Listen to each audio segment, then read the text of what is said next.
बिस्मिल्लाहिर्रहमानिर्रहीम। अस्सलाम वालेकुम। कैसे हैं आप लोग? उम्मीद है बिल्कुल खैरियत से होंगे, ज़बरदस्त होंगे। इस हफ्ते के जो आने वाला हफ्ता है वो बड़ा इम्पोर्टेंट है। कई लोग बेचारे फंसे हुए हैं और कई लोग जो हैं वो ख़रीदारी करना चाहते हैं फ़िज़िकल गोल्ड में। इसी तरह ट्रेडिंग में भी कई लोग जो हैं वो विदाउट एसएल फंसे हुए होंगे और उनकी इक्विटी भी कम होगी। बहुत कुछ वो जानना चाहते हैं, तो कुछ जो समझ में है वो आपके आपको जो है उससे इन्फॉर्म करते हैं, उस समझाने की कोशिश करते हैं। वीडियो के अंदर रोज़ाना 2 वीडियोज़ आती हैं। ट्रेडिंग के लिए भी एक ग्रुप है और फिज़िकल के लिए भी है। थोड़ी सी मेहनत करनी पड़ेगी। डिस्क्रिप्शन में नीचे नंबर लिखा हुआ है, ज़रूर व्हाट्सएप करें, इंशाल्लाह आपसे बात होगी। अच्छा, गोल्ड का जो जितना भी सिनेरियो पहले पिछले हफ्ते का है उस पर थोड़ी सी बात करके देखते हैं कि उसमें क्या फ़र्क आया है। पिछले हफ्ते की जो क्लोजिंग थी वो 2653 पे थी और इस दफ़ा 2657 पे है, तो $4 प्लस में हुई है। ये बात पहले समझ में आ गई। पिछले जो हफ्ते में क्लोजिंग हुई थी और इस हफ्ते की जो क्लोजिंग हुई है उसमें +$4 का फ़र्क है, यानी $4 बढ़कर क्लोजिंग आई है। पिछले हफ्ते से पॉजिटिव आई है।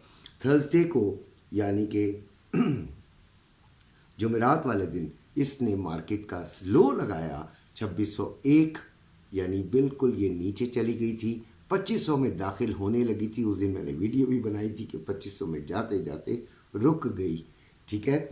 और जो क्लोजिंग हुई है, जो हाई लगा है वो 2661, यानी जो अब एवर हाई है वो ये मार्केट तोड़ नहीं सकी। लेकिन उस दिन जिस तरह ये चली थी उस दिन कुछ भी हो सकता था, ठीक है जी। ज़्यादातर फंडामेंटल डेटाज ने इस पर असरअंदाज हुआ है और वो सबसे ज़्यादा इम्पॉर्टेंट होता है। लिहाजा आने वाले हफ्ते के जो फंडामेंटल डेटाज हैं सबसे पहले वो सुन लीजिए। मंडे को कोई नहीं है। मंडे को बिल्कुल समझें कि फंडामेंटल डेटाज किसी किस्म का कोई भी इम्पोर्टेंट नहीं है। ट्यूसडे को ब्रिटेन का क्लेमेंट काउंट चेंज है, जर्मन की ज़्यू इकोनॉमिक सेंटीमेंट है, फिर कनाडा का इन्फ्लेशन नंबर्स हैं और फिर यूएसए का एम्पायर स्टेट मैन्युफैक्चरिंग इंडेक्स है, फिर यूएसए के एफओएमसी मेंबर दिल्ली की स्पीच है। ये ट्यूसडे को आ गई। और फिर वेडनेसडे ब्रिटेन का इन्फ्लेशन नंबर्स हैं, ठीक है जी, ये एक ही है। और थर्सडे को यूरोप की मॉनेटरी पॉलिसी है, यूएसए का रिटेल सेल्स नंबर्स हैं, फिर यूएसए के कोर रिटेल सेल्स नंबर्स हैं, फिर यूएसए का अनएम्प्लॉयमेंट क्लेम्स है, यानी जुमेरात बहुत इंपॉर्टेंट होने जा रही है। फिर यूएसए फिली फेड मैन्युफैक्चरिंग इंडेक्स है, फिर यूरोप के ईसीबी प्रेस कॉन्फ्रेंस है, ठीक है जी। ये थर्सडे हो गया। और फ्राइडे ब्रिटेन का रिटेल सेल्स नंबर्स है, यूएसए के बिल्डिंग परमिट्स हैं और यूएसए के हाउसिंग स्टार्ट्स हैं। तो ये मुकम्मल डेटाज हैं जो कि अगले हफ्ते में आप तक आने हैं। और इनमें जो सबसे ज़्यादा मुझे इम्पोर्टेंट है वो थर्सडे है, यानी कि जुमेरात का दिन है और आपको उस दिन थोड़ा सा कॉशियस रहना पड़ेगा। अब आते हैं गोल्ड 26। अच्छा, पहले फ़िज़िकल वालों को मैं बता दूं कि आज थोड़ा सा 400-500 रुपये रेट हो सकता है कि प्लस भी हो जाए, तो बाकी सारा डिपेंड करेगा कल की ओपनिंग पर। कल मार्केट कैसे ओपन होती है और कैसे बिहेव करती है पहले 4-5 घंटों में, यानी कि एशियन टाइम तक वो कैसे बिहेव कर लेती है। उसके बाद देखेंगे कि हमें क्या करना चाहिए। यूएसए 2657 पे मौजूद है, यानी कि क्लोजिंग इसकी इसी पे हुई है और इसकी जो रेंज अगले हफ्ते की होगी वो 2585 इसका लो लग सकता है और 2696 इसका हाई लग सकता है, 2585 से 2696 का। अच्छा, ये तो आपको मैंने एक लेवल्स दिए हैं जहाँ तक ये जा सकती है और उसके बाद पाकिस्तान में जो रेट है वो 2,78,000 पीस का बाइंग, 2,79,000 पीस की सेलिंग हो रही है। इसी तरह जो रवा है उसकी बात करते हैं तो 2,75,800 में बाइंग और 2,76,500 में सेलिंग हो रही है।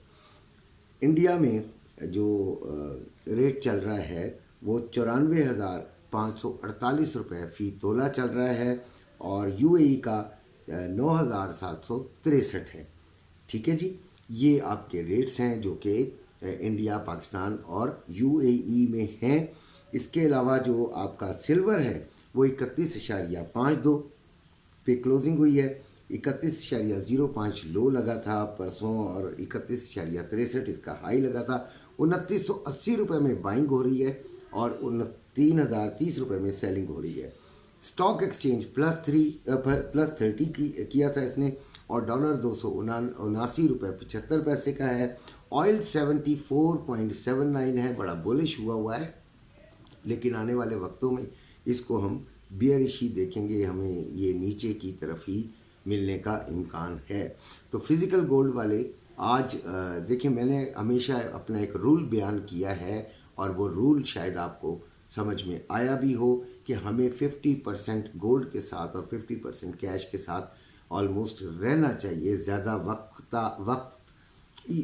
में ये हमारे पास ये दोनों चीज़ें मौजूद होनी चाहिए और विद द टाइम हम गोल्ड मज़ीद 50% यानी 100% में आ जाएं, लेकिन 50% जैसे ही मुनाफा मिलता है उससे अच्छा मुनाफा मिलता है निकल जाएं और अपने पास कैश होल्ड करें। 50+50 तो ये हमारा एक टारगेट होना चाहिए। हमें गोल्ड को कम नहीं करना चाहिए अपने पास, जो रोज़मर्रा का करते हैं। और जो घरों में रखते हैं उनके लिए तो यही है कि वो कोई इसमें ज़्यादा इतनी जल्दी परेशान ना हुआ करेंगे, नीचे जा रहा है ऊपर जा रहा है। उनका ख़रीदने बेचने में ही उनकी पसली बारीक हो जाएगी, उनकी पसली टूट जाएगी, क्योंकि ख़रीदने बेचने में ही उनको काफ़ी नुकसानात होते हैं। लिहाजा बेहतर ये होता है कि उसको होल्ड किया जाए। जो लोग इस तरह लेते हैं, फंस कर लेते हैं गोल्ड और उनको पेमेंट्स करनी होती हैं, यार उनसे तो गुजारिश है कि ज़रा, ये तो रिस्क होता है, फिर इस रिस्क को संभालें। ठीक है जी। अच्छा जी, उसके बाद बात करते हैं ट्रेडिंग के हवाले से।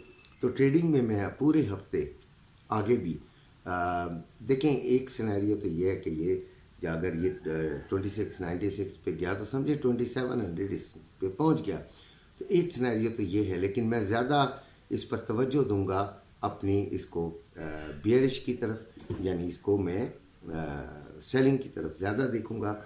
आने वाले वक्त में देखेंगे क्या होता है। बाकी वक्त के साथ फैसला करते हैं। ग्रुप में शामिल होना तो ज़रूर नीचे डिस्क्रिप्शन का नंबर लीजिएगा। वीडियो पसंद आई हो तो लाइक कर दीजिएगा और सब्सक्राइब भी कर लीजिएगा। अपना ख्याल रखिएगा। अल्लाह हाफ़िज़।